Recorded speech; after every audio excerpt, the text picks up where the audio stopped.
There is this inextricable tie between culture, religion, ethnicity that most people don't fully understand. That is unique and, how can I say it, so strong with Jews worldwide. There is a, I mean, you know, I used to say early on when I was a kid, I'd say, when I was a young senator, I'd say, if I were a Jew, I'd be a Zionist. I am a Zionist. You don't have to be a Jew to be a Zionist. Israel is our ally, and we will protect Israel. More importantly, though, we should be keeping our nuclear arsenal out of the hands of Iran, which is why I've called consistently for sanctions. The Zionist movement was something that I related to and connected to. Hamas's takeover of the Gaza Strip last year followed a political miscalculation by the administration of U.S. President George Bush. It presumed that Fatah, led by Palestinian Authority President Mahmoud Abbas, would win the 2006 parliamentary elections, which Washington had encouraged.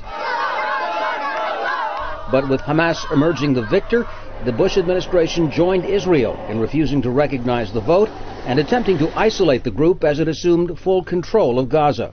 Some seem to believe that we should negotiate with the terrorists and radicals as if some ingenious argument will persuade them they have been wrong all along. We've heard this foolish delusion before. And when Bush hosted the Annapolis conference a year ago to resuscitate talks on a final settlement, Hamas was left out. In his winning campaign for the presidency, Barack Obama echoed Bush in ruling out any accommodation with Hamas. We must isolate Hamas unless and until they renounce terrorism, recognize Israel's right to exist, and abide by past agreements. There is no room at the negotiating table for terrorist organizations. And as a senator, incoming Secretary of State Hillary Clinton urged Bush to increase the pressure on Hamas.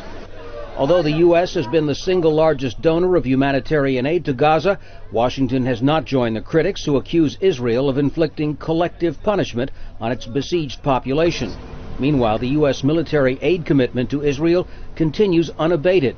The Congress has approved an average $3 billion a year in arms and military financing to Israel over the next 10 years. Tom Ackerman, Al Jazeera, Washington.